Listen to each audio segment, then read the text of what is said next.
चलिए स्टार्ट करते हैं 3D।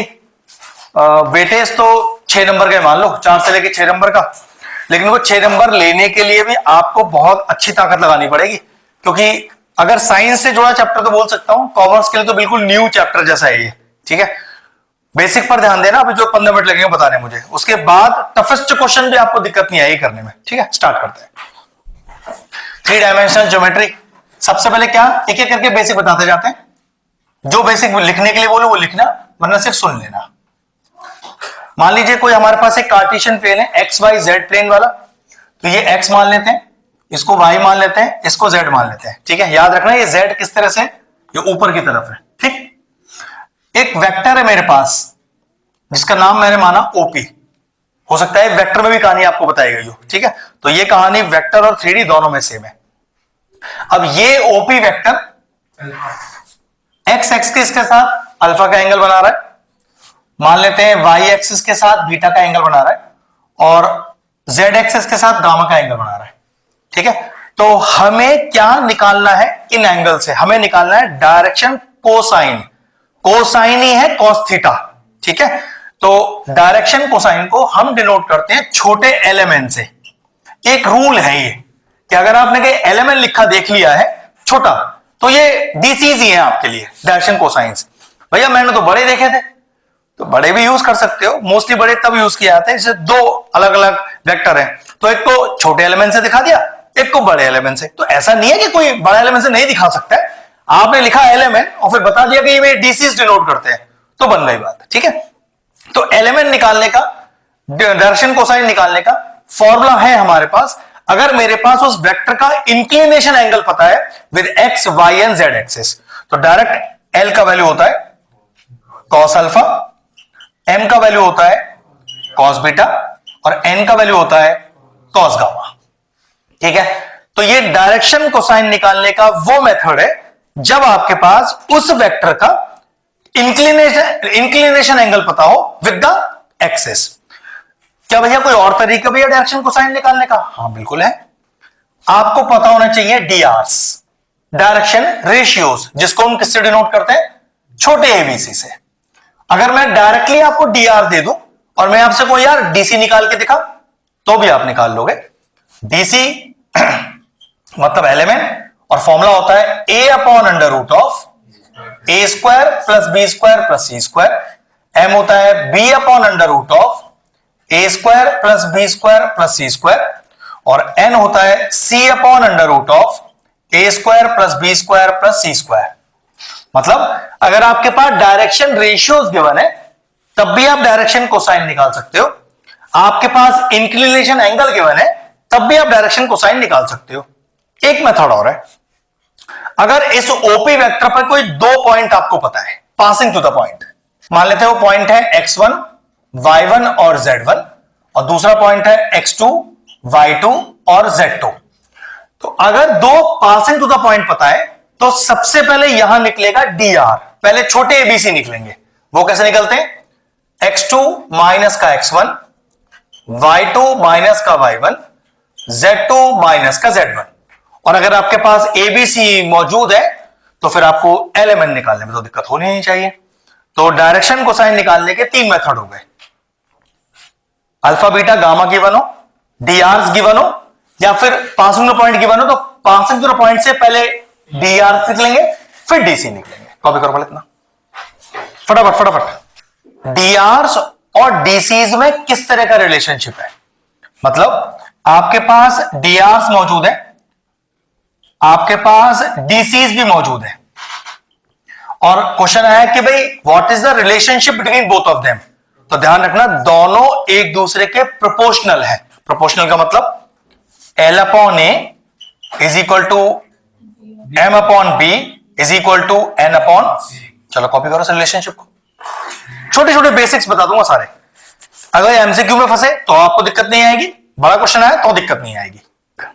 एक और रिलेशनशिप लिखिए, एक रिलेशनशिप और है कि L square plus M square plus N square is equal to 1, एक रिलेशनशिप है। इन किसी का प्रूफ हमारे कोर्स में लेंगे, मैंने सब प्रूविंग है कि भाई कैसे आया ये, तो ये अपने को नहीं पढ़ना कैसे आया, बस अपने को ये पढ़ना है कि ये रिलेशनशिप कैसे है। अब देखो जरा एक चीज, यहां से एक नया लॉजिक बनेगा, LMN का वैल्यू पता है अपने पास? हाँ, तो डालो जरा। तो एक रिलेशनशिप आ गया कि cos square alpha plus cos square beta plus cos square gamma is equal to 1। एक रिलेशनशिप ये भी आ गया अपने पास। ये तो डीसीज और डीआर से जुड़ा कॉन्सेप्ट था। अब आते हैं अपने 3D वाले कॉन्सेप्ट पर, जिसमें हमें चैप्टर जो टॉपिक पढ़ना है वो है स्ट्रेट लाइन। ठीक, करें स्टार्ट? ठीक है। Now vector equation of a line, तो फिर Cartesian equation of a line. Cartesian का दूसरा नाम है scalar equation of a line. ठीक है, तो R is equal to A plus lambda times B. R ही रहेगा वेक्टर फॉर्म में भैया। A किसको डिनोट करता है? A डिनोट करता है पासिंग थ्रू द पॉइंट को, पासिंग थ्रू द पॉइंट। और ये B क्या डिनोट करता है? ध्यान रखना, ये डिनोट करता है dr को। ये B और B मैच मत करा लेना, ये B अलग है। ये जो पीछे वाला B है, ये वाला जो B है, ये एक्चुअल में हमें dr को डिनोट करता है, DCs को नहीं, dr को, ABC। क्लियर हो गया? अच्छा, कितनी बार इस B का वैल्यू कैसे पहचाना जाता है? लिख के आएगा line parallel to a given vector. ठीक है, अगर parallel to a given vector word भी आप सुनाई दे रहा है तब भी ये इस वाले B की वैल्यू है। क्लियर है? अब अगर मैं चाहूं कि भैया ये तो आपने वेक्टर फॉर्म लिख दी लाइन की, इसे कार्टेशियन में चेंज करके दिखाओ, तो डायरेक्टली फॉर्मूला होता है x minus x1 upon A, y minus y1 upon B, z minus z1 upon C. अगर लॉजिकली देखें तो ये जो x y z है ये एक्चुअल में ये आ रही है। ये a क्या है? x1 y1 z1, वो यही है आपके पास उल्टे साइन के साथ। ठीक है, और ABC कौन सा है? ये एक्चुअली वाला B है। ये ध्यान रखना, चेंज ओवर करने के लिए भी आ सकता है। कार्टेशियन में गिवन है, वेक्टर में चेंज कर दो, वेक्टर में गिवन है, कार्टेशियन में चेंज कर दो। बहुत आसान है, कोई दिक्कत नहीं आएगी इसमें। इतना क्लियर है सभी को? ध्यान रखना इसको, ये तो कुछ है ही नहीं करने के लिए, दिक्कत इसकी है हमेशा। एक लाइन की इक्वेशन दी है जो 1 2 3 से पास कर रही है, वो मिल गया आपको। वो किसी फलाने फलाने लाइन के पैरेलल है, फलाने फलाने लाइन के परपेंडिकुलर है, तो सारी कहानी इसकी है। फिर हमेशा हमें ये वाला V वेक्टर ही ढूंढना है यहां पर। ठीक है, चलो कॉपी करवा लेना। ये हो गई आपकी वेक्टर इक्वेशन, ये हो गई scalar equation. Vector form of a line और ये हो गई scalar form of a line या Cartesian form of a line, कुछ भी बोल सकते हैं, दोनों एक ही नाम है। दो तीन चीजें लिख लेते हैं। आपके पास मान लीजिए दो इक्वेशन है, R is equal to A plus lambda times B। ये अगर एक लाइन की इक्वेशन तो इसे R1 A1 और B1 कर लेते हैं, तो फिर एक दूसरी लाइन भी होगी मेरे पास, R2 is equal to A2 plus mu times B2। अगर दो लाइन की इक्वेशन है, ठीक है, तो दोनों के बीच का एंगल निकाल दीजिए। तो ध्यान रखना, let the angle between two line be theta. फिर स्टार्ट करेंगे कि cos theta is equal to, कोई काम नहीं है 7a2 का, सारा काम इस B का है। ठीक है, तो फॉर्मूला है B1 vector dot B2 vector upon mod of B1 vector B2 vector का मॉड। ठीक है, मॉड मतलब under magnitude, under root of उनके IJK के कोफिशिएंट का स्क्वायर का सम। ठीक है, कॉपी करो। एंगल बिटवीन टू लाइंस आ गया। एक है shortest distance between two lines, ये बताओ। अब मान लो आपके पास फिर से दो लाइन की क्वेश्चन यही है, यही मान लेते हैं, और मुझे इनके बीच की शॉर्टेस्ट डिस्टेंस निकालना है। तो शॉर्टेस्ट डिस्टेंस का फॉर्मूला होता है, देखो जरा, A2 माइनस A1, ये रहा भाई आपके पास A1 A2 dot B1 cross B2 upon B1 cross B2 का मैग्नीट्यूड होल का मैग्नीट्यूड। कॉपी करिए। एक कंडीशन लिखिए कि if B1 cross B2 is equal to 0, if B1 cross B2 is equal to 0, तो देखना जरा, तो शॉर्टेस्ट डिस्टेंस तो 0 ही हो गया। तब डिस्टेंस निकालने का फॉर्मूला होता है, शॉर्टेस्ट डिस्टेंस निकालने का, मॉड ऑफ इस B1 क्रॉस B2 को डायरेक्ट एक सिंगल B की तरह ट्रीट करेंगे, वहां पर हम फॉर्मूला हो जाएगा B cross A2 minus A1 upon B का मॉड और होल का मॉड। चलिए जब B1 क्रॉस B2 0 आ जाए तो समझ जाना दोनों लाइंस आपस में पैरेलल है। उस केस में जब ये दोनों क्रॉस हो तो आप एक भी ले लो, किसी को भी, चॉइस है आपकी। दोनों, अरे भाई दोनों एक दूसरे के प्रोपोर्शनल होती हैं, पैरेलल या प्रोपोर्शनल एक ही बात है। जैसे यहां पर आ रहा होगा 2i plus 3j plus 4k, तो फिर सेकंड इक्वेशन में आ रहा होगा 4i plus 6j plus 8k। तो बेटा ऐसे क्वेश्चनों का B1 क्रॉस B2 0 आता है, तो आप ऊपर वाले को ले लेना B, सिंपल, ठीक है, और उस B को फिर यहां इस्तेमाल करेंगे इस तरह से। वहां पर जब आप बोर्ड एग्जाम दोगे तो इतना दिमाग नहीं चलता है उस समय, ये तो आज आपका दिमाग चल रहा है, वहां नहीं चलेगा। वहां तभी तो आपको फिर भी B1 क्रॉस B2 पहले निकालना चाहिए कि अगर 1% 0 आ जाए तो आप बता सको ये वाली बात, ठीक है, ये है बस। हाँ, वैसे आपको देखते ही पता चल जाना चाहिए, लेकिन अब आप क्या सबसे पहले पेपर खोलते हुए शॉर्टहैंड का क्वेश्चन चेक करोगे? पहले नहीं करोगे। तो ये तो आज लग रहा है ऐसा, यहां पर, वहां थोड़ी ना होता है ऐसा, वहां तो माहौल ही अलग होता है। वहां तो बच्चा निशान भी 100 नंबर के लिए जाता है, ये भी 100 नंबर का पेपर देने जाएगा, ये भी 100 लेने के लिए पेपर देने जाएगा, सब पूरे साल किसने क्या किया उससे मतलब, वहां तो 100 लेने के लिए ही जाएंगे सब। फिर जब 15 मिनट पता चलेगी औकात अपनी फिर कि भैया ये तो अगले साल ही लगता है देना पड़ेगा, ऐसा थोड़ी ना होता है यार। तो वहां आप जो सोच रहे हो यहां बैठकर, वो भाई वहां कुछ नहीं याद रहता। हमने तो बहुत सारे कॉम्पिटेटिव और बहुत सारे एग्जाम दे लिए ना, तुम लोग तो पहली बार एक 10th का दिया है, अब दोगे पहली बार 12th का, और वो भी फाड़ू वाला। अब फाड़ू में तो कुछ है ही नहीं, अकाउंट को तरह स्ट्रॉन्ग है, तो उसमें दिक्कत, मेरे तो मैथ्स में दिक्कत आनी, जो भी तुझे दिक्कत आनी है। आपका तो फिजिक्स भी, केमिस्ट्री भी, मैथ्स भी। अब मैथ तूने एक महीने में मैथ्स हो जाएगा तेरा? मतलब तुम बेवकूफ हो, सारे के सारे अप्रैल से आगे पढ़ रहे हो सबके सब है। एक महीने में बंदे ने मैथ स्ट्रॉन्ग कर लिया अपना, प्रॉपर्टीज कर ली सातों। अब कर लिया, चल ठीक है, ठीक है, इतना क्लियर हो गया भाई। इतना करने के बाद तुझे फेल तो नहीं होने दूंगा, अच्छे मार्क्स की तरफ ही जाएंगे। और अभी तो मैजिक क्लास अपनी रखी है, वो तो बहुत ही अलग ही चीज है, उसका तो अलग ही लेवल है। हाँ, ये वो एक्सपेक्ट नहीं कर पाएगा जो ये कर लेगा। कुछ चीजें ऐसी ना, जब तक आप उसे महसूस नहीं करो आप उसे फील नहीं कर पाओगे अंदर अपने कि हम किस लेवल के तैयारी तक जाएंगे। हैं? क्या इसने तो किया है? अच्छा, ये तो 11th में आई थी। हाँ, इसको भी नहीं पता क्या होता है, इसको भी नहीं पता है, तुम तीनों को तो पता है। हाँ, तो जैसे नलायक को 70 मिल गया और क्या चाहिए, तो है ही मेरा ऐसा है। नहीं नहीं नहीं, कब की बात कर रहे हैं? अरे वो तो तबीयत नहीं सीख, मैं भी क्या करता हूँ उसमें। अरे यार, अब जो गई बात से क्या कर रहे हैं, अब आगे जो तेरे पास है 1 महीना, उस पर ध्यान दे।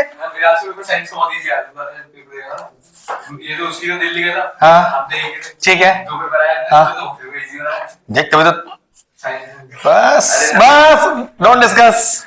चलो पहला क्वेश्चन स्टार्ट करते हैं। If a line makes an angle of 90 degree, 60 degree and theta with the X, Y and Z axis, where theta is an acute angle, find the theta. देखो जरा, लिखो पहले कैसे लिखना है, तो अपने को सब्जेक्टिव की तरह करना है क्वेश्चन को। लिखो जरा, लेट करिए अल्फा बीटा गामा, तो मतलब हमें पता होता है ना कि इसी के साथ होते हैं, जनरली वही होते हैं ना। जरूरी नहीं होता ना, ये तो हम बताते बताते रटवा देते हैं बच्चों को। हाँ। एक्स को वो गामा ले लेगा, वाई को वो अल्फा दे देगा, और उसको वो बीटा दे देगा। तो कोई हार्ड एंड फास्ट रूल नहीं है ये, तो इसलिए वो लिखनी जरूरी है अपने को बार बार। ठीक है, लिखिए जरा, let line makes an angle of alpha with X axis, ऐसे लिखिएगा बिल्कुल, alpha with X axis, comma beta with Y axis and gamma with Z axis. आप ये मान के चलिएगा, सुनो, कि आप सारे क्वेश्चन सब्जेक्टिव सॉल्व कर रहे हो। अगर आपको ऑब्जेक्टिव में आए, 1 मार्कर में, एमसीक्यू में, तो ये सब लिखने का जरूरत नहीं है, फिर तो पेल देना आंसर सीधा पकड़ के। यहां सब सब्जेक्टिव लिखवाएंगे आप, ठीक है। अब देखो जरा, एक्स एक्सिस का मैंने एंगल अल्फा माना है, लेकिन वो अल्फा तो आपको क्वेश्चन में पहले से गिवन है 90 डिग्री। वाई एक्सिस को बीटा माना है, तो बीटा तो पहले गिवन है अपने को, और जो गामा है वो बाई थीटा ही गिवन है अपने को। तो सोचो, अपने पास अगर अल्फा बीटा गामा है तो एक रिलेशनशिप नहीं है अपने पास अभी, L square plus M square plus N square is equal to 1, जिसमें एल का वैल्यू हमने क्या बताया था आपको अभी, कॉस अल्फा। तो अल्फा तो पता है अपने को, तो कॉस 90, तो एम कितना हो गया, कॉस 60, और एन कितना हो गया, कॉस स्क्वायर थीटा। पुट करिए और आंसर निकालिए, चलिए फटाफट से। तो cos square 90 plus cos square 60 plus cos square theta is equal to 1। तो कॉस स्क्वायर 90 0, कॉस स्क्वायर 60 1/2 का स्क्वायर लगा देंगे, कॉस स्क्वायर थीटा भाई हमें पता नहीं, ये 1/4 उधर चला गया, तो cos square theta is equal to 1 minus 1/4। तो ये हो गया cos square theta is equal to 4 minus का 1/4, cos theta is equal to under root of 3/4, और cos theta is equal to √3/2। तो सोचो कि कॉस थीटा √3/2 कौन से एंगल पर है, 30। That is equal to, therefore the value of theta is π/6। ठीक है। आप, मैंने अभी आपसे क्या बोला है, ऑब्जेक्टिव आए तो जो लगाना है लगा देना। अरे नहीं मैं वो नहीं जा रहा। आपको पूरा लिखना है, नहीं ऐसा कोई नियम नहीं है, ऐसा कोई नियम नहीं है। ये कोई एंगल सम प्रॉपर्टी थोड़ी ना है कि हम माइनस कर रहे हैं किसी चीज में से इसको, ठीक है। क्लियर हो गया, चेक करते हैं। 5x minus 3 is equal to 15y plus 7 is equal to 3 minus का 10z। कह रहा है find the direction cosine of a line. चलिए देखिए, इस तरह से लाइन की इक्वेशन, अगर मैं किसी से ये पूछूं, अक्षत ये vector form of a line given है, ये Cartesian form of a line given है, या भैया ये कुछ भी नहीं गिवन है आपको, ये क्या गिवन है, ये कार्टेशियन इक्वेशन गिवन है। ओके, ये क्या गिवन है, ये कार्टेशियन इक्वेशन गिवन है, ये कुछ भी नहीं गिवन है। ये हुआ अच्छा जवाब एक, ये कार्टेशियन ही है कि 50-50 है भैया। अरे ये कार्टेशियन है, ये वेक्टर है, बस इतना ही पूछा है।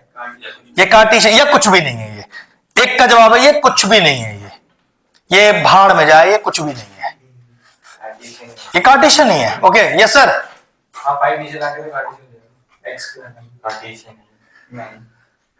क्या है ये भैया, ये गोबर है, कुछ भी नहीं है ये। दे रखे हैं बीच में, बस फॉर्म चेंज कर अगर वेक्टर होती तो ऊपर के एरो साइन नहीं होते। अगर ये एरो नहीं है तो ये कार्टेशियन ही है, बस वो फॉर्म हमें बना के दिखानी है। फॉर्म क्या होती है देख लो पहले, x minus x1 upon a, y minus y1 upon b, z minus z1 upon c।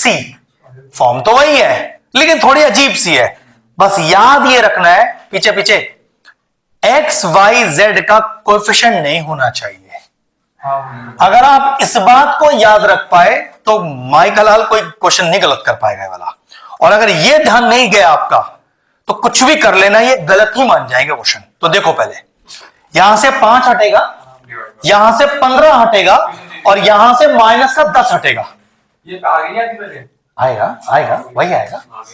चलो देखो जरा, पहले समझ लो, एक ट्विस्ट भी है बाद में, इज इक्वल टू, पहले समझ लो अच्छे से, ठीक है। हाँ वैसे तो क्योंकि मुझे तो -10 हटाना है ना यहां से, तो माइनस का 10 ही ले लो बाहर पूरा, तो कितना बचेगा देखो किसी को ऐसा लगे भैया ये सही है या गलत, मैंने भाई वापस अंदर इनटू कर ले, देखो कितना आ रहा है, माइनस का 10z और प्लस का 3 वही आ रहा है। ठीक है, अब अगला स्टेप देखो,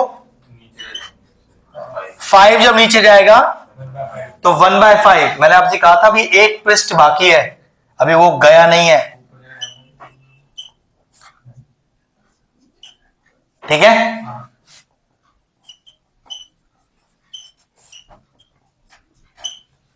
ठीक, हमसे मांग रहा है फाइंड द डायरेक्शन कोसाइन, लेकिन ए बी सी अपने को तो डायरेक्शन रेशियो मिल गए, तो डायरेक्शन रेशियो मिल गए तो डायरेक्शन कोसाइन तो निकालना आता है अपने को, लेकिन क्वेश्चन मेरा गलत हो गया। अगर क्वेश्चन में होता कि फाइंड द डीआरस, तो क्या डीआर आ चुके हैं मेरे, आ चुके हैं, लेकिन आंसर को मैच ही नहीं हो रहे, ये आंसर में है ही नहीं डीआरस, यही तो दिक्कत है। अगर क्वेश्चन रेशियो फॉर्म में है तो, और अगर ये रिड्यूस हो सकते हैं तो बिना रिड्यूस किए आंसर मत लिख देना इसका। ऐसा कोई नंबर देखो जो 5, 15, 10 को काट पाए, 30 एलसीएम लेंगे, सही जवाब। तो 30 गुणा 30 गुणा 30, भैया अगर मैं स्टेप करना भूल गया तो आंसर टिक नहीं कर पाओगे आप। हाँ, लिख के जो आओगे तो मैं एक बार तो सही मान लूंगा इसे, लेकिन अगर आप वो टिक करने बैठे तो आंसर मैच ही नहीं हो रहा होगा आपका। बात समझ में आ गया? चलो, तो अब आंसर कितना आया, x minus 3/5 upon x minus 3/5 upon 6, y plus 7/15 upon 2 और z माइनस 3/10 अपॉन। अब आपको आपके डीआरस मिले हैं यहां पर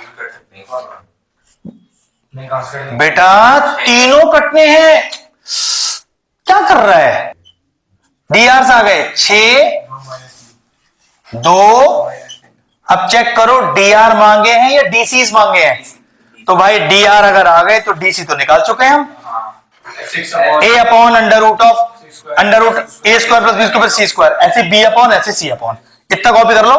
तो लिखेंगे कि डीसीज होते हैं l, m और n, तो l का वैल्यू हो गया 6 अपॉन अंडर रूट ऑफ 6 का स्क्वायर, 2 का स्क्वायर माइनस 3 का स्क्वायर, ऐसे ही m होगा फिर आपका 2 अपॉन अंडर रूट ऑफ, वो तो सेम ही आएगा, 6 का स्क्वायर, 2 का स्क्वायर प्लस माइनस 3 का स्क्वायर, और n होगा minus 3 upon under root of 6 का स्क्वायर, 2 का स्क्वायर प्लस ऑफ माइनस 3 का स्क्वायर। जरा चेक करो, 6 6 36, 40, 49, 7 आ गया, बिल्कुल सही। ये हो गया माइनस 3/7, ये हो गया बेटा 6/7 और ये हो गया 2/7। तो therefore the DC is that is equal to LMN equal to 6/7, 2/7 and minus का 3/7। फिनिश हो गया। मजा आएगा कल वाली क्लास में, आज तो आसानी क्वेश्चन है सारे। थर्ड देखिए, if a line makes an angle of alpha beta gamma with position directions of coordinate axis, हाँ एक्स वाई जेड के साथ, right the value of sine square alpha plus sine square beta plus sine square gamma. इसकी value चाहिए अपने को, लिखो जरा पहले लिखो sine gamma, sine square gamma होता है बेटा, साइन गामा नहीं होता। लिखिए रहा, let alpha beta gamma, let, आप ये मान के चलना मैं आपको सारे क्वेश्चन सब्जेक्टिव के हिसाब से करा रहा हूं, पेपर में ऑब्जेक्टिव आए तो आपको ये सब करने का जरूरत नहीं है फिर, ठीक है। Let alpha comma beta comma gamma are the angle, कहां दिया है, तो लेट हटा दो बस। तो since alpha beta gamma are the angles with X comma Y comma Z axis, hence cos square alpha plus cos square beta plus cos square gamma is equal to 1। ये तो अपने को पता है, रिलेशनशिप हमने किया है। अब कॉस स्क्वायर क्या होता है, 1 माइनस का साइन स्क्वायर, तो 1 minus sine square alpha plus 1 minus का sine square beta plus 1 minus का sine square gamma is equal to 1। तो ये हो गया, देखो एक 1 से एक 1 चला गया, तो 1 और 1 हो गया 2। अब देखो माइनस का साइन स्क्वायर अल्फा माइनस का साइन स्क्वायर बीटा माइनस का sine square gamma, minus common ले लो, तो हो गया sign square alpha plus sine square beta plus sine square gamma, ये वाला 1 तो हम काट चुके हैं, इज इक्वल टू 0। देखो यार इस पूरे को उठा के उधर ले जाओ, तो 2 is equal to sine square alpha sine square beta plus sine square gamma, कितना वैल्यू आ गया इसका। तो याद रखना, ये डायरेक्ट रिलेशनशिप याद भी कर सकते हो कि cos square alpha plus cos square beta plus cos square gamma 1 होता है, लेकिन sign square alpha plus sine square beta plus sine square gamma 2 होता है। अगर डायरेक्ट याद है तो टिक्की तो मारना था अपने को आंसर पे सर, ठीक है। सब्जेक्टिव आया तो हमने करके दिखा दिया। चलिए, right the distance of the point, point दिया है P जिसके कोऑर्डिनेट है ABC फ्रॉम एक्स एक्सिस। मैंने आपको ये बात पहले ही बताया था, जिस एक्सिस की बात नहीं हो रही वो सब 0, जिस एक्सिस की बात हो रही है वो 1। लेकिन इस क्वेश्चन में x की बात हो रही है ना, तो मैं इस x को 1 नहीं लूंगा, क्योंकि यहां पॉइंट ABC की फॉर्म में है, तो मैं उधर भी क्या लूंगा, ABC की फॉर्म ही रखूंगा। तो देखो P के कोऑर्डिनेट तो पता है, अगर मैं कहूं कि x एक्सिस के कोऑर्डिनेट क्या होंगे, तो A 0 0। ध्यान रखना इस बात का, नियम तो वैसे 1 0 0 लेने का है, लेकिन यहां पॉइंट नंबर की फॉर्म में नहीं है, अल्फाबेट की फॉर्म में है, तो उधर भी वो अल्फाबेट A ही आएगा। फिर अब कह रहा है फाइंड द डिस्टेंस PX, तो डिस्टेंस फॉर्म लगा दो, चलो कॉपी करो फटाफट से। सिर्फ इसी वजह से मैं ये क्वेश्चन लगा रहा हूं, क्योंकि मोस्टली बच्चे यहां 1 लिख के आ जाएंगे। नहीं नहीं नहीं, यहां ऐसे 1 नहीं आएगा, 1 तब आता जब यहां न्यूमरल फॉर्म होता, यहां A ही लिखा आएगा इस समय, ठीक है। चलिए, बस इस वजह से ये क्वेश्चन कराया जा रहा है, वरना तो बेकार सा क्वेश्चन था ये। तो तभी तो बताया बेटा, और क्यों करा रहा हूं।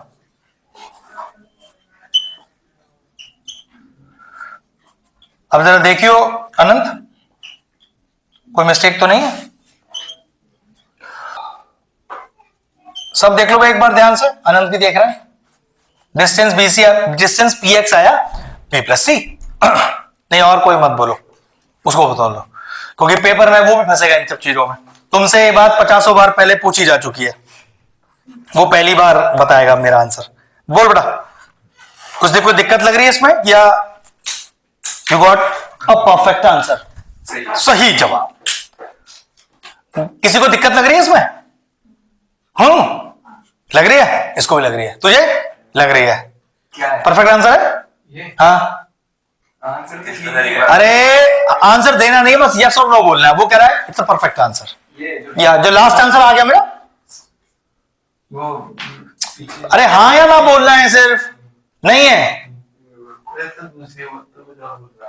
ये आंसर सही है गलत इतना पूछ रहा हूं।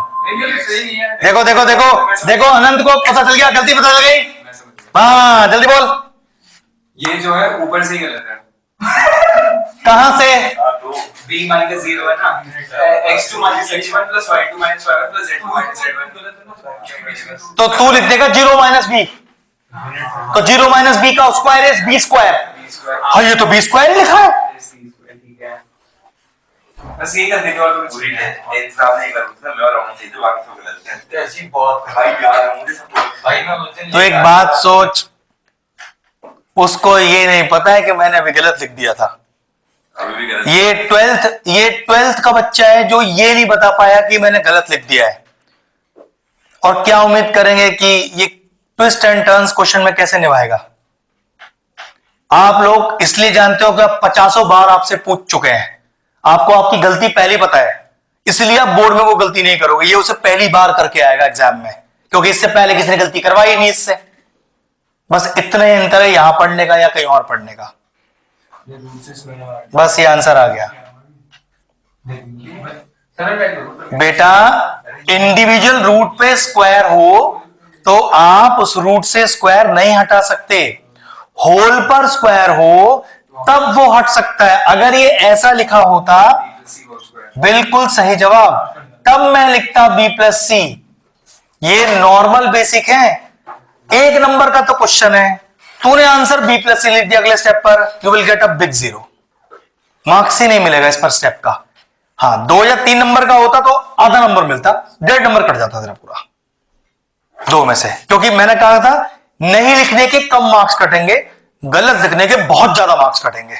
इसलिए कुछ भी गलत मत लिखना। उसका देखो फायदा क्या है, जहां तक का लिखा वहां तक का तो पूरा ही दूंगा ना, गलत लिख दिया आपने अब तो वो गया पूरा, अब वो चाहे तो आधा दे दे ना दे, वो उसकी मर्जी है। एटलीस्ट वो ये तो नहीं कहेगा गलत लिखा है, अरे यार बच्चे ने अधूरा किया है, चल जितना किया उतना तो दे दू, भैया ये तो गलत लिख दिया इनने, काहे का मार्क्स फिर, समझ। तो इसलिए कुछ भी गलत मत लिखना, जितना लिखना उतने के मार्क्स तो ले लेना, गलत लिखकर तो वो मार्क्स भी चला जाएगा आपके हाथ से, ठीक है। आगे से ध्यान रखना इस बात का।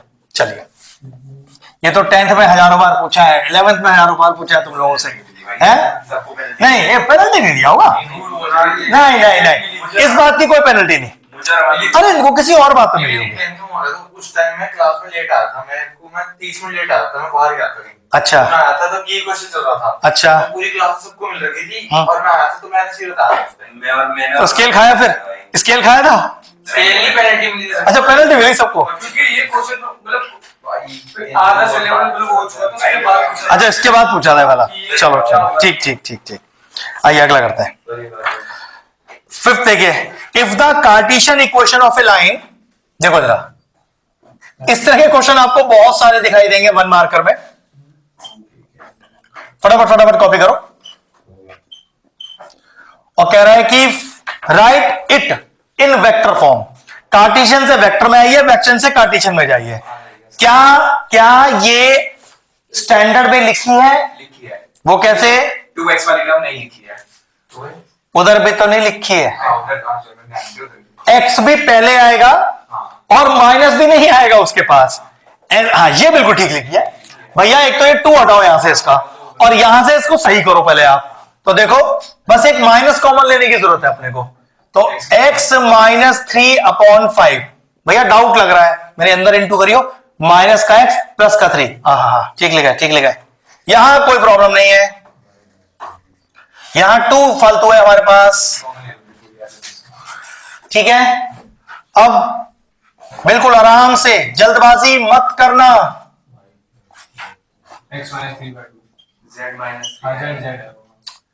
z आएगा इधर, इधर तो z ही आएगा बेटा, सही है वो z ही आएगा उधर, ठीक है।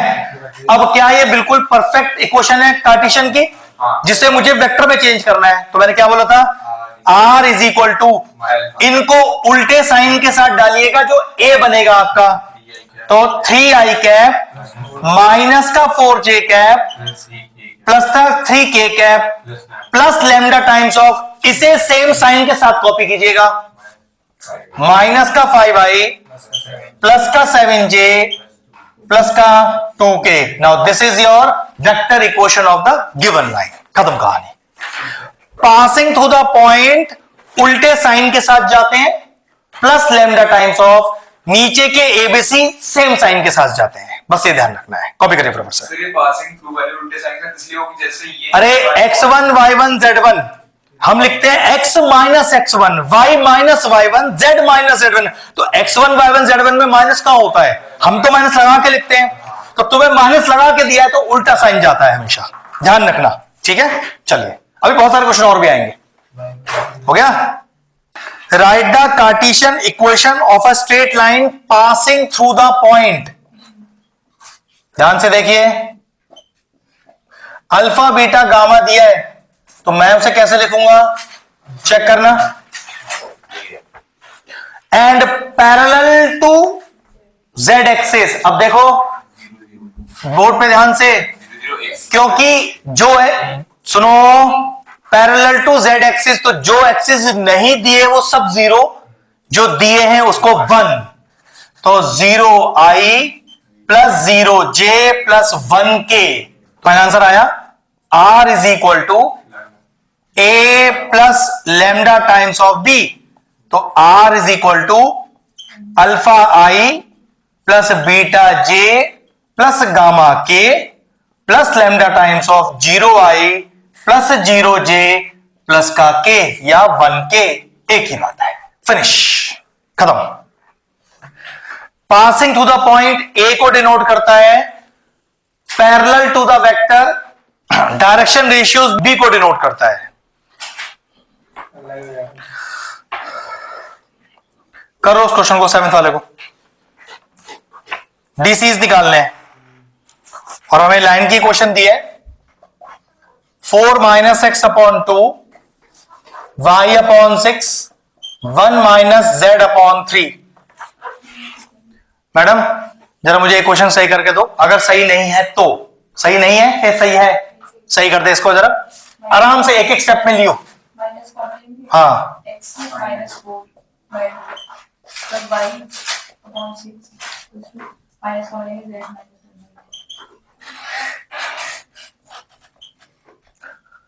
बिल्कुल ठीक बोला आपने। क्या आपके पास डीआर आ चुके हैं? आपको एबीसी मिल चुका है, -2, 6 और -3, और मैं आपसे एलएमएन मांग रहा हूं। फॉर्मूला आपको पता है, अभी हमने किया था इससे पहले, ये खुद कर लेना, ठीक है? चलो कॉपी करो। नेक्स्ट 8th वाला देखिए, if a unit vector A, याद रखना ये यूनिट वेक्टर ए और जो हम वेक्टर मानते हैं ये सेम है, सिर्फ कंफ्यूज करने के लिए दिया हुआ है। Making an angle of π/3 with i, π/4 with j and theta with k, find the value of k। समझ लो ये क्वेश्चन नंबर 1 ही है आपका।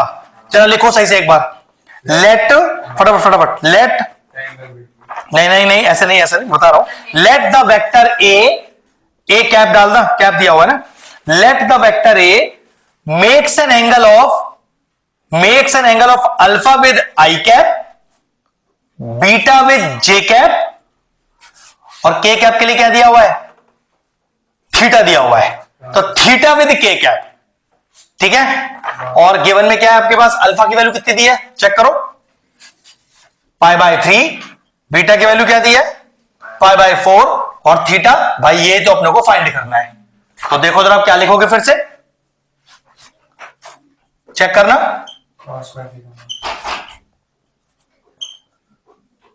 थीटा, चलो फटाफट सॉल्व करके दो, कितना आ रहा है? चलिए वैल्यू डालिए अल्फा बीटा थीटा की, तो cos square π/3 plus cos square π/4 plus cos square theta is equal to 1। Now what is cos 60? 1/2 का होल स्क्वायर, cos 45 1/√2 का whole square plus cos square theta is equal to 1।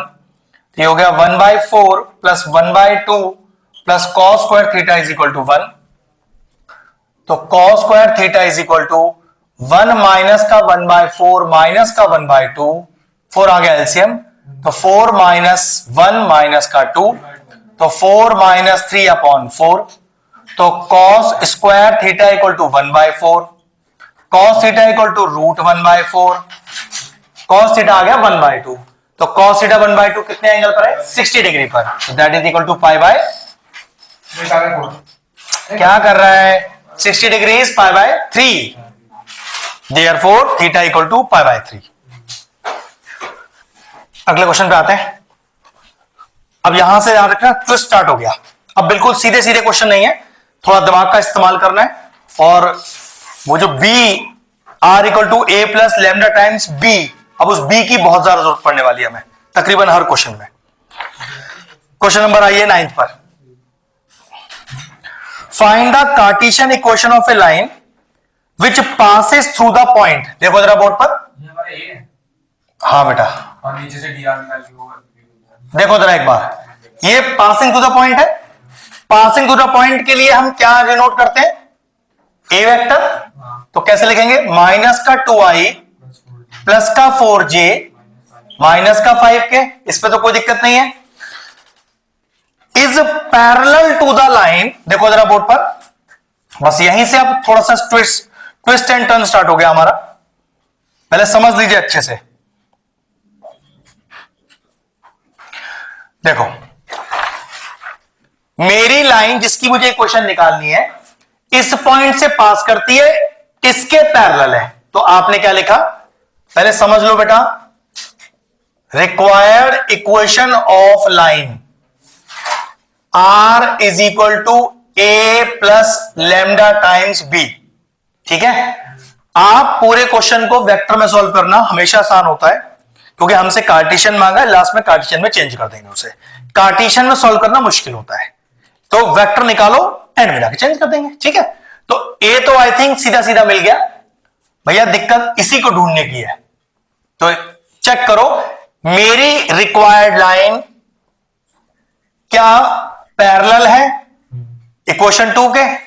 तो लिखो कि since, लिखो पहले, हाँ सब लिखना है सर, कि सिंस इक्वेशन 1, पहले अच्छा कॉपी कर लो, उसके बाद लिखेंगे फिर, पहले कॉपी करो। 2 मार्क का क्वेश्चन है कम से कम। Since equation 1 is parallel to equation 2, hence their direction ratios are same, hence their direction ratios are same। तो पहले चेक कर लो क्या इक्वेशन 2 स्टैंडर्ड फॉर्म में है, तो पहले इक्वेशन 2 को स्टैंडर्ड बना लो। अनंत ने तो देखा ही नहीं कि मैंने क्या बोल दिया, वो तो पहले कॉपी कर रहे हैं, वही ज्यादा जरूरी है। सीखना is not so important, copy करना इज मोर इंपॉर्टेंट। ठीक है भाई, अब मैं 2 दिन में तो तेरी आदत नहीं बदल सकता ना। चेक करो, ये जो इक्वेशन 2 है, अब इसको ना मानकर क्या करेंगे, इस इक्वेशन, इसको मानेगा इक्वेशन 2 अब, और इसके डीआर निकाल लीजिए यहां से जरा। कितने हो गए? 3 माइनस 5 और 6, और मैंने अभी क्या लिखवाया था कि दोनों के डीआर आपस में बराबर हैं। तो भाई देखो यहां पर बी क्या आ गया अपने पास, फिर 3i माइनस का 5j प्लस का 6k। तो लाइन की क्वेश्चन क्या हो गई, r is equal to minus का 2i प्लस का 4j माइनस का 5k plus lambda times of 3i minus का 5j प्लस का 6k। ये आई है मेरी वेक्टर फॉर्म, पहले समझ लो, क्योंकि क्वेश्चन में स्पेशली लिखा है कि भाई कार्टेशियन में निकाल के देना। तो सारे पासिंग थ्रू द पॉइंट को उल्टा साइन लगाओ, x प्लस 2 अपॉन ये बिल्कुल सीधे साइन के साथ, तो y माइनस का 4 upon minus 5, z plus 5 upon 6। Now this is the required Cartesian equation of a line passing through this parallel to it. चलिए सर जी के रिजल्ट आ गया, मैं टोटल स्कोर 43 हो वो किस साल मिली? गया। परसेंटाइल मतलब समझा नहीं, वो परसेंटाइल 43 तूने दिया कितना? 65, तेरा 40। वो चेक नहीं किया क्यों? अरे जी क्या बात रही, ठीक है जो है सो है, क्या कर सकता है कोई उसके अंदर। तुझे इतनी जरूरत क्या पड़ रही है, तू अपना काम कर। चलो, जिसको किसी चीज का डर नहीं उसे चेक करने में भी कोई डर नहीं, जिसकी तैयारी पूरी हो, जिसका मार्क्स बहुत ज्यादा आना हो, उसे तो भैया दुख दुख दुख दुख होती है। सही बात है। चलो चलो ठीक है, देखते हैं, कोई बात नहीं, जब मन करे तब देख लेना। 10 देखिए, if a line has direction ratios, check करना, डीआर दिए हैं अपने को ए बी सी, क्या दिए हुए डीआर? हाँ 2 -1 -2, कह रहा है फाइंड डीसीज, एलिमेंट निकालना है, निकाल लेंगे। फॉर्मूला तो शुरू में लिखवा दिया था, चलो खुद करना है इसे अपने आप, छोड़ो घर पे करना है इसे, अगला करेंगे। अगला कौन सा काम है? 10th करें, आप 11th पे आएंगे। 10 तो हो गया।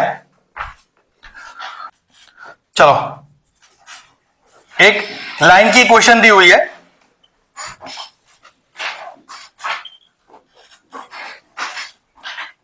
जरा चेक करना लाइन की इक्वेशन स्टैंडर्ड है या कुछ गड़बड़ है, जरा सही करो उसको जल्दी से। अच्छा ये क्या नाम है, अनंत जरा सही करके दिखाओ बेटा, आ नहीं रही मुझे तो समझ में।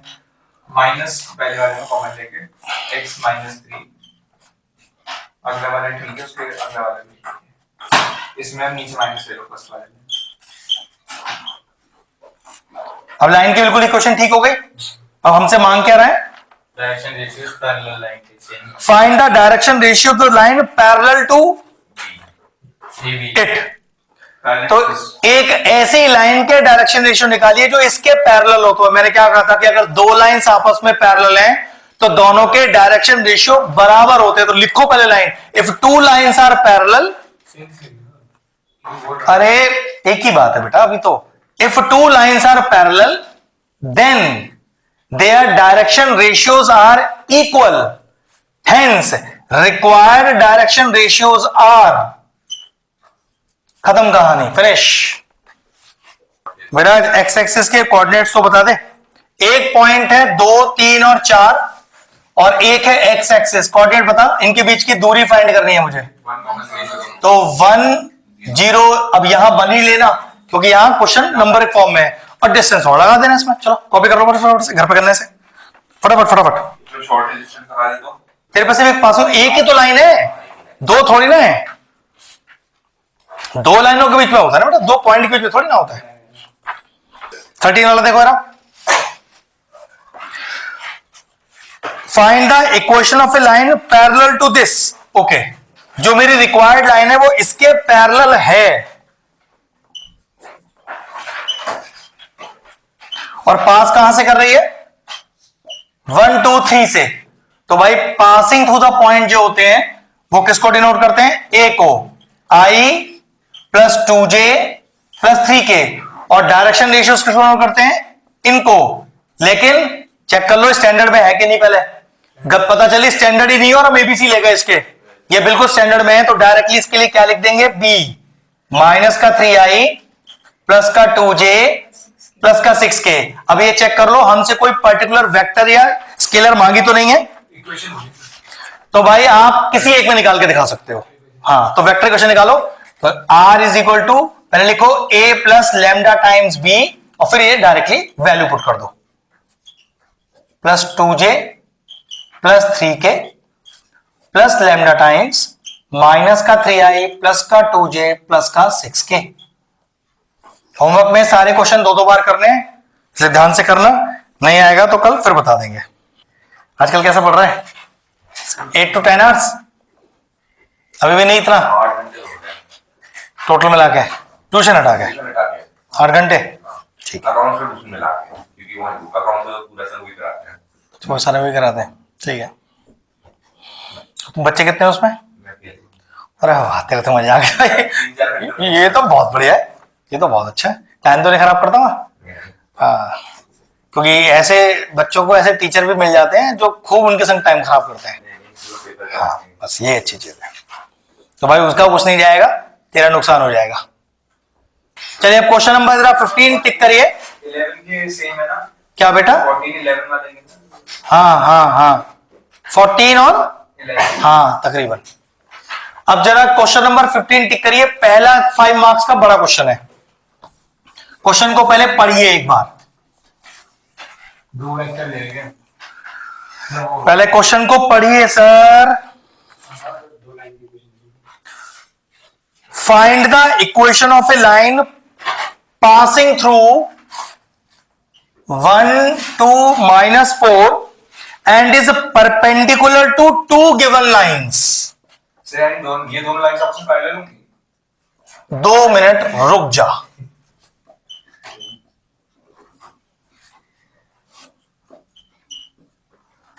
क्वेश्चन में हड़बड़ी नहीं दिखानी है, एक बड़ा क्वेश्चन है लेकिन बहुत आसान क्वेश्चन है, और एक नया मेथड भी सिखाना है आप लोगों को। अब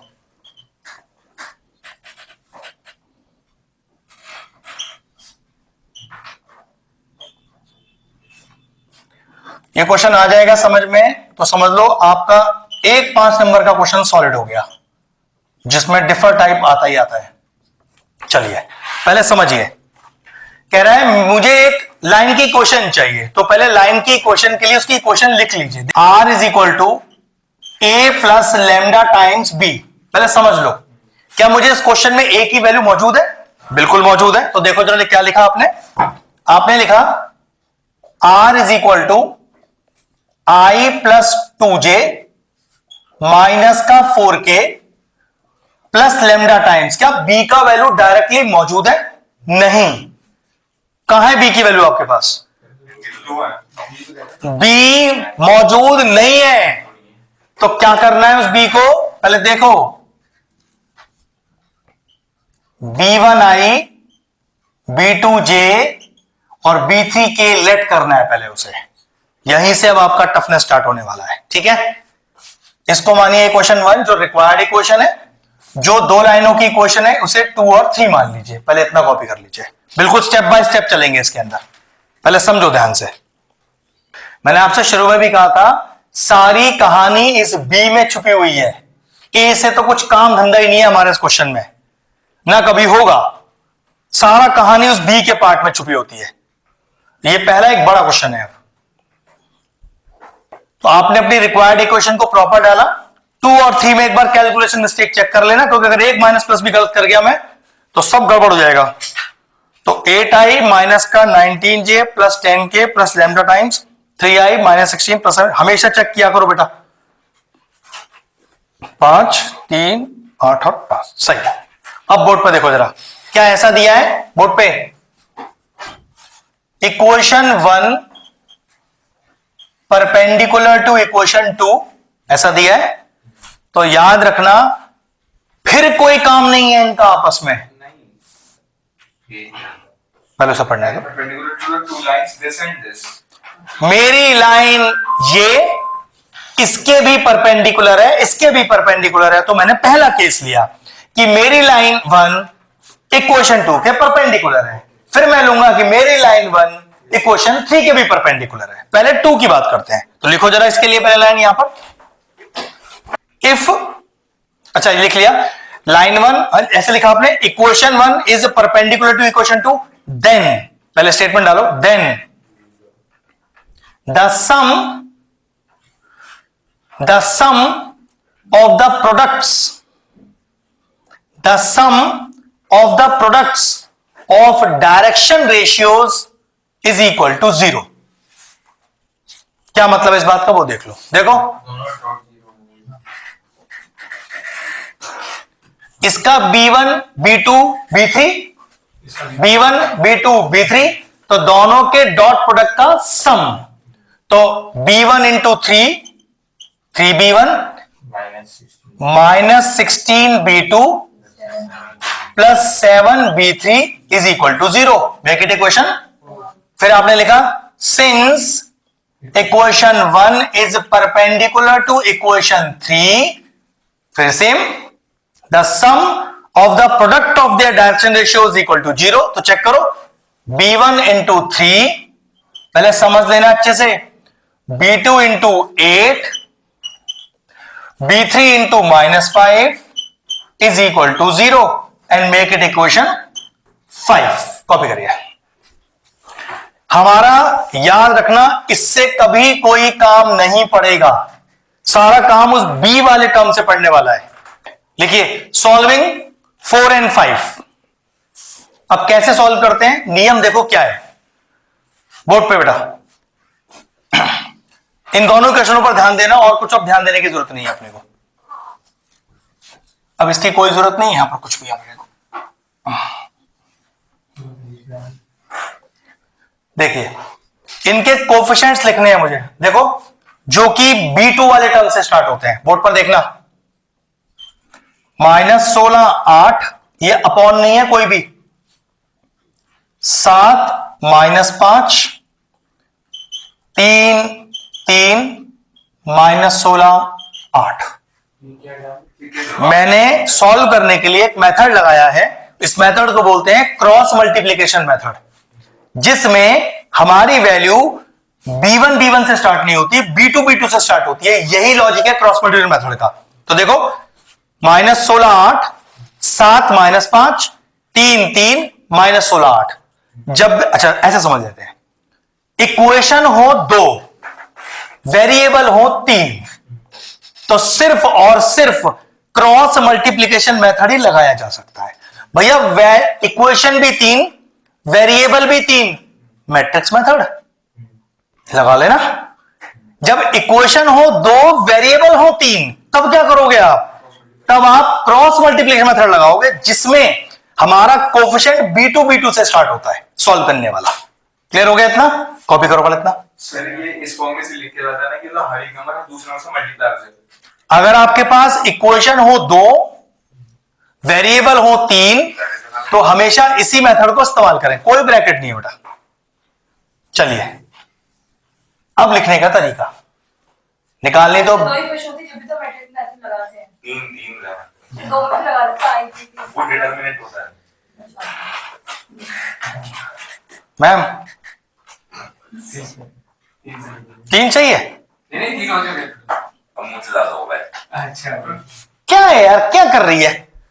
हम बात कर रहे हैं साइमेट्रियस इक्वेशन की, तू कर रही है क्रॉस की।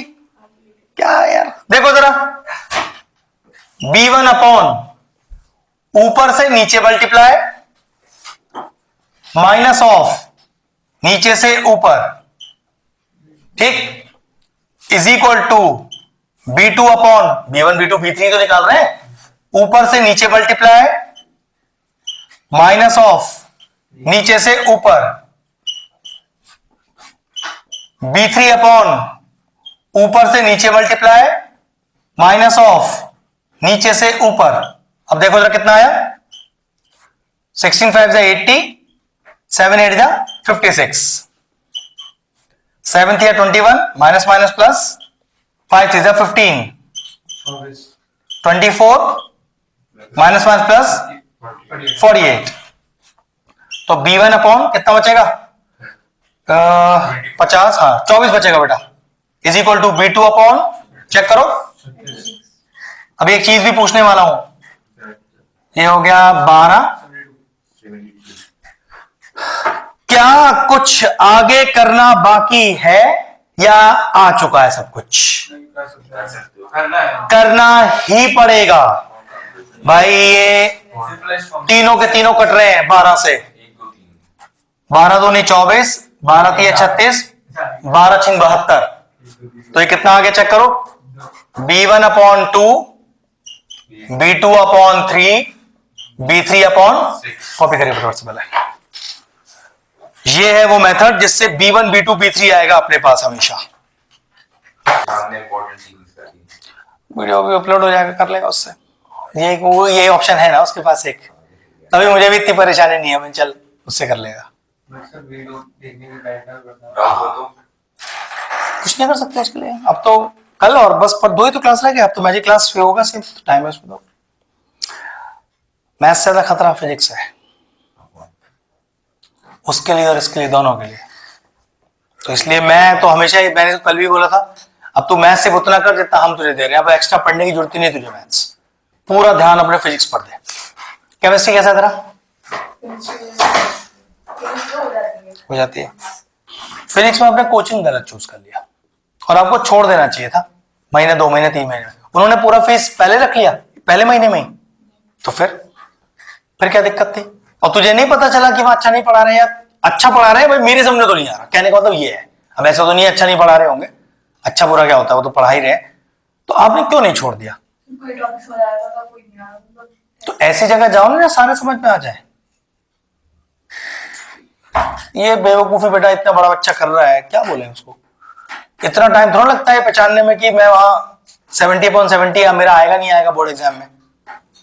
भाई आप 70 की तैयारी के लिए नहीं जा रहे, तैयारी करके ही नहीं जा रहे, तो 70 के सोचोगे कैसे फिर? हम आपको तैयारी 80/80 की लेवल की करा रहे हैं, दिमाग में तो आएगा भैया 80 आ सकता है अगर करा आगे। तो एक होता भैया हमें तैयारी नहीं करी इस लेवल की, तो 80 कहां से आएगा, मैं तो पास ही होंगी। तो ये भी तो देख, आपने तैयारी पूरे साल कुछ नहीं किया अपने एंड से, फिर आप कैसे सोच लो कि मुझे फिजिक्स में 70 मिल जाएगा, केमिस्ट्री में 70 मिल जाएगा आपको? आपका तैयारी 40-50 फंस जा रहा है। तैयारी तो कर इस लेवल का।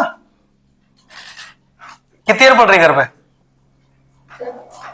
3 घंटा केमिस्ट्री करते हो उतना? चल फिर तो सही कर रही है, यूट्यूब से कर रही है ना फिर इसको। अभी आजकल कैसा है क्राइटेरिया, कॉन्सेप्चुअल ज्यादा आता है या कॉन्सेप्चुअल बहुत ज्यादा आता है? मिलके आता है, जैसे कि कॉन्सेप्चुअल के साथ न्यूमेरिकल जुड़ा हुआ आता है। इस तरह का है हिसाब, और हटा हुआ कुछ नहीं? रटा हुआ भी आता है, मतलब जो कॉन्सेप्चुअल होता है रटा हुआ आएगा, न्यूमेरिकल भी करे कराई आते हैं, मतलब इतना भी आसान नहीं है, कर फिर तो आराम से बच्चा पास ना हो जाए। ऐसे आता है पास होने में तो होता है। अच्छा चलो, अब इतना कंसेप्ट क्लियर पीछे अक्षत? अब देखो क्या करना है। लेट लीजिए किसी कांस्टेंट के, ठीक है। यहां से b1 का वैल्यू क्या आ गया, b2 का वैल्यू और b3 का वैल्यू। कोई दिक्कत? क्या हम इस b1 b2 b3 को ही ढूंढ रहे थे? क्योंकि ये तो गिवन था। आओ पुट करते हैं वापस। तो putting the value of b1 b2 b3 in equation 1, तो देखो कितना आएगा, i प्लस 2j माइनस का 4k प्लस लैम्डा टाइम्स, देखो 3ki, बोर्ड पर पहले देख लो बेटा, 3kj plus 6k k, taking k common. के ले सकते हैं वैसे सर, क्योंकि के वो भी ना वो अरे कैप नहीं है क्या उस पर, ये भी तो समझना। बोर्ड पे देखो, ये ठीक है। इसको एक नया वेरिएबल दे दो, लैम्डा नहीं, लैम्डा ऑलरेडी कुछ म्यू दे दो। हाँ म्यू दे दो, वो ज्यादा अच्छा होगा। अरे कुछ भी दे सकते हो यार, ये कोई लड़ने की चीज नहीं है कि क्या देना है। Where mu is equal to lambda के, ये आ गया फाइनल आंसर आपका।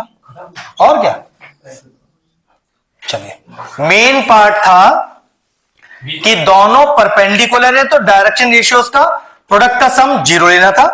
फिर 2 इक्वेशन और 3 वेरिएबल, तो क्रॉस मल्टीप्लिकेशन मेथड का इस्तेमाल करना था। बस ये कॉन्सेप्ट है पूरा। चलिए कॉपी करिए फटाफट से। सोचो हमारे हालात कैसे हो गए, हम कंपार्टमेंट में कौन से में हो सकते हैं ये डिस्कस कर रहे हैं। पूरे साल क्या पढ़ा इस सोच के देखो। अगर फिजिकल में फिलो पे तो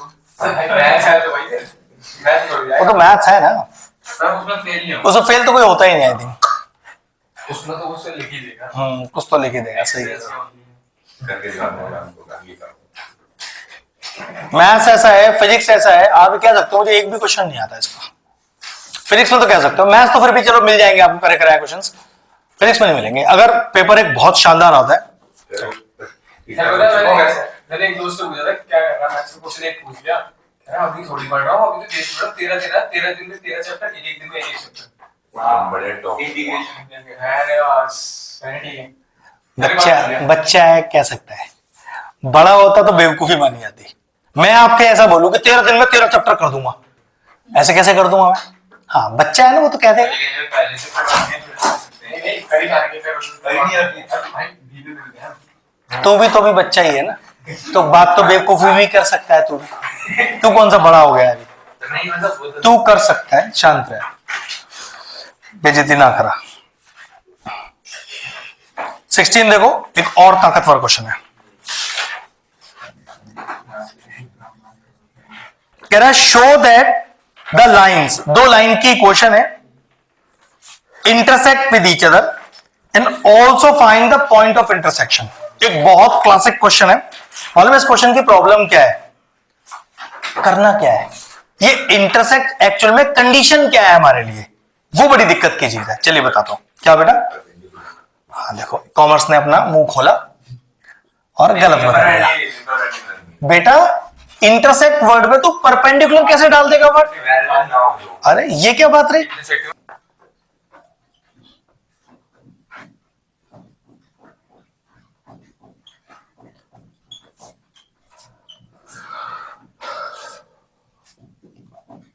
तू कुछ बता भाई। अच्छा फिर पैरेलल लाइन ना हो मतलब ऐसे हमारे पास कोई सॉल्व करने के लिए कंडीशन नहीं है ना। क्या इस दोनों इक्वेशन में हमें कंपेयरिंग करने के लिए कुछ सेम दिख रहा है?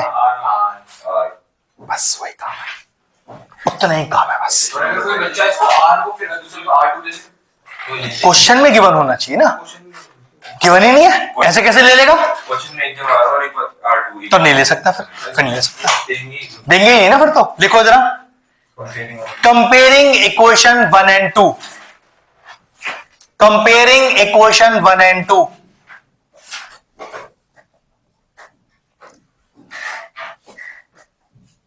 एक बहुत शानदार सा क्वेश्चन है, पूरा ध्यान से करिएगा। लंबा क्वेश्चन है, 5 मार्क्स में ही आएगा अगर आएगा तो।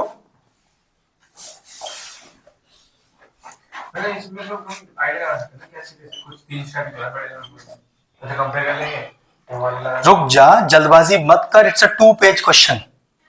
तो तू 2 पेज को दिमाग में नहीं रख सकता, वो तू लिख के ही समझ में आएगा तुझे, ये है।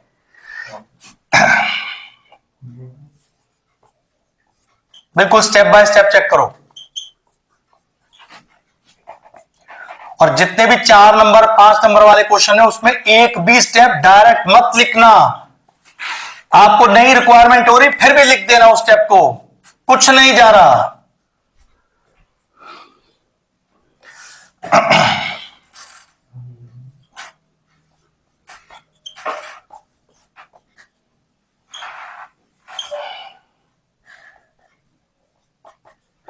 सबको इसमें लिया है तो बेटा जितना कह रहा हूं उतना लिख बेटा अब एक। हाँ, तो ये छोटी छोटी बात पर ध्यान रखना। चलो यहां पर 4 + 2 म्यू आई, जे है ही नहीं ना यहां पर, हाँ तो 0 जे हो गया, और -1 + 3 म्यू के हो गया इतना। अब लिखो comparing the coefficients of i, j and k, comparing the coefficients of i, j and के।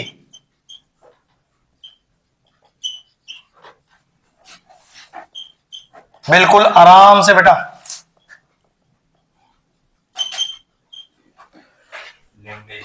देखो लेमडा और म्यू का वैल्यू आ गया क्या अपने पास,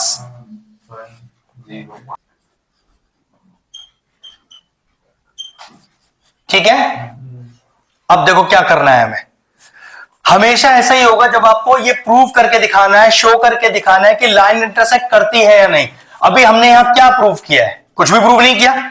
तो ध्यान रखना, ये लेमडा और म्यू अगर इस तीसरी इक्वेशन को सेटिस्फाई कर जाए तो यस दे आर इंटरसेक्टिंग। तो उसके लिए क्या करना पड़ेगा, एलएचएस आरएचएस की फॉर्म में क्वेश्चन को सॉल्व करना पड़ेगा। तो लिखिए, पहले लिखो इधर, हाँ, पुटिंग द वैल्यू ऑफ, हमने इक्वेशन 1 और 2 तो मान रखा है, चलो लिखो जरा, putting the value of lambda and mu in equation 3 and checking whether LHS is equal to RHS और नॉट। बताओ हम क्या करने वाले हैं अगले स्टेप पर, and checking whether LHS is equal to RHS और नॉट। चलो अब डालो जरा एलएचएस आरएचएस, चेक करो।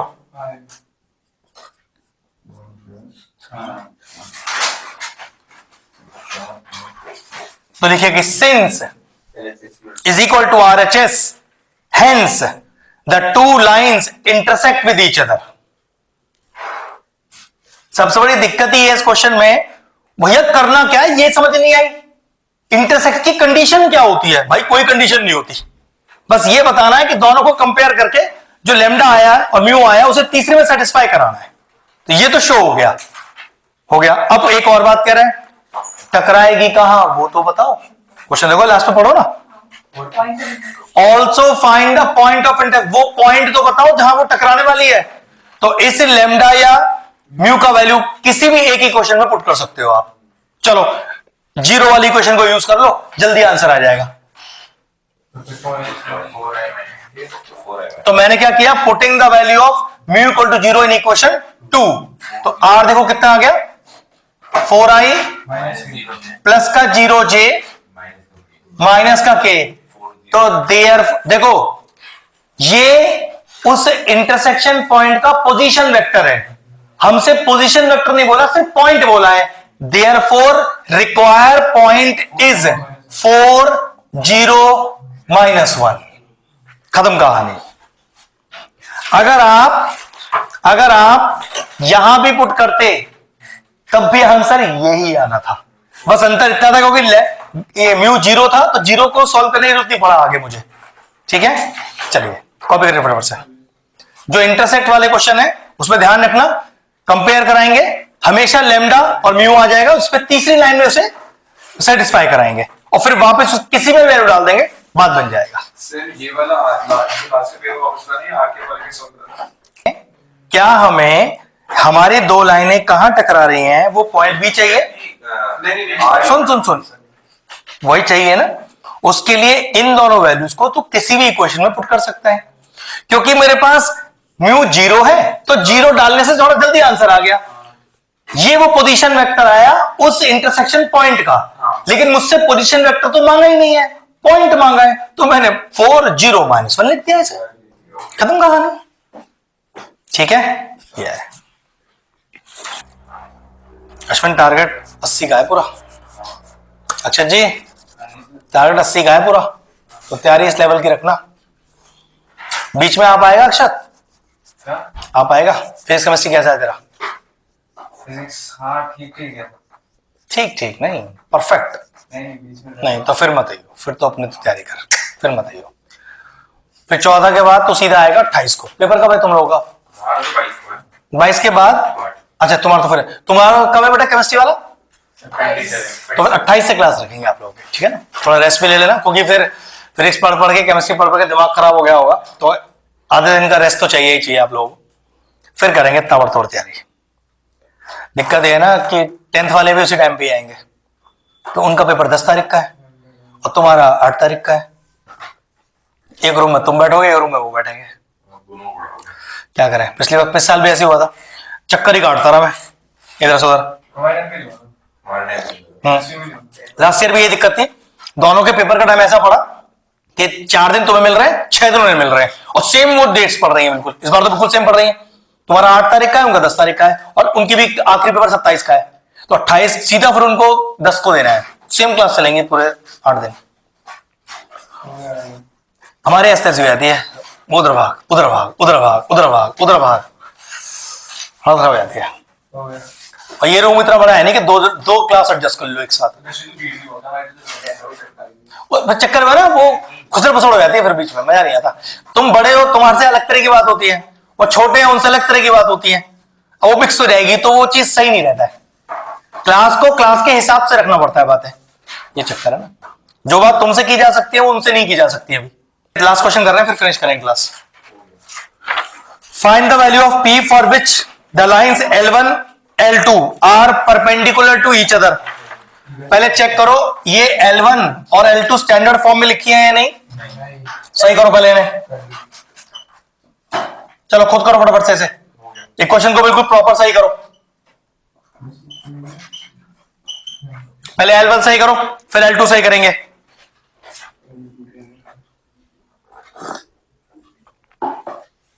फटाफट से हो गया तेरा? चलो ठीक है, बढ़िया। कितना आएगा? बिल्कुल आराम से, जल्दबाजी मत करना, स्टेप बाय स्टेप लिखना। स्टेप्स का मार्क्स है अपने पास।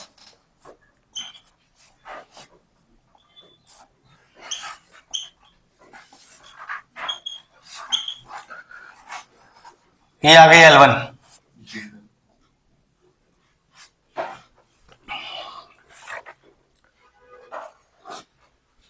मैंने ये बीच वाला ही लिखा, ऊपर वाले से ये डब्बा वाला लिख दिया। ऊपर वाले से डब्बे वाला सीधा ये। अगर ये 2 नंबर तक का हुआ तो कोई टेंशन नहीं है, 3 में हुआ तो कट जाएगा मार्क्स, क्योंकि उसका मार्क्स होगा फिर वहां पर। दिक्कत ही है। मैं आपसे क्या कह रहा हूं, अगर ये 3 नंबर का क्वेश्चन हुआ तो मार्क्स कटेगा इसका, अगर 2 का हुआ तो नहीं कटेगा। फिर ये नंबर के हर स्टेप का नंबर बटा होता है। अब 3 नंबर का क्वेश्चन है तो बटा हुआ है, इसका नंबर के कॉमन लेना और ये सब करने का आधा नंबर देना है, वो आपने डाला ही नहीं उसके अंदर, तो काट देगा उसका मार्क्स। L2 चेक करते हैं।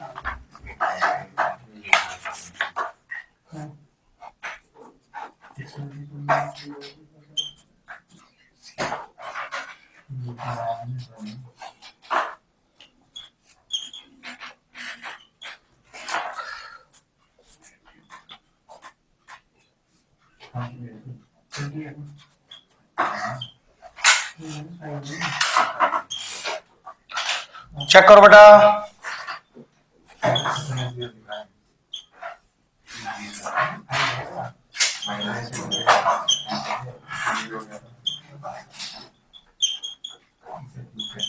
अब जरा लिखिए कि सिंस देखिए L1 is perpendicular to L2,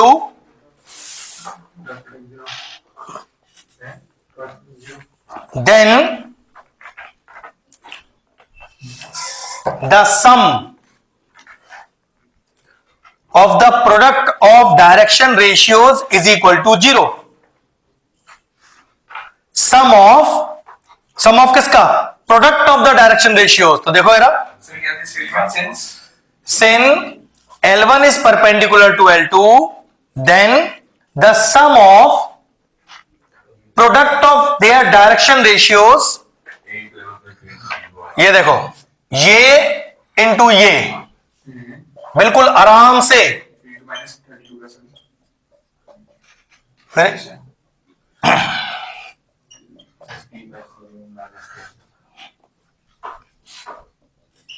is equal to 0. ये हो गया 9p/7 plus p/7 is equal to 10. तो 10p/7 इज इक्वल टू 10, 10 से 10 कट गया, p is equal to 7. Copy करिए. अब जरा p की वैल्यू फर्स्ट इक्वेशन में डालो जरा L1 में, क्योंकि मुझे एक लाइन की इक्वेशन भी निकालनी है इसके अंदर. फटाफट डाल बेटा.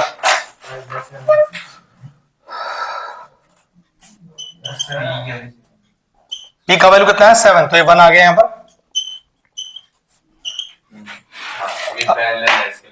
अब आपको लिखना है कि मुझे एक ऐसी लाइन की क्वेश्चन चाहिए जो पास किससे कर रही हो. देखो जरा, जो पास कर रही हो 3 2 -4 से, और जो इसके पैरेलल हो. तो आप कहोगे कि मेरी लाइन अगर L1 के पैरेलल है तो डायरेक्शन रेशियोज आर इक्वल. तो फिर कैसे लिखोगे? फटाफट से कॉपी करिए. एक एक स्टेप लिखना है प्रॉपर होमवर्क में, डायरेक्ट मत कॉपी कराना.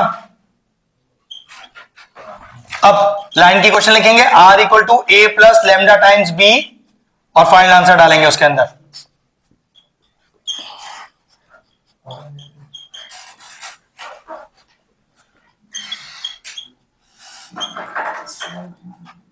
अब कल मजा नहीं आएगा ना, 1 ही घंटे का क्लास है सिर्फ.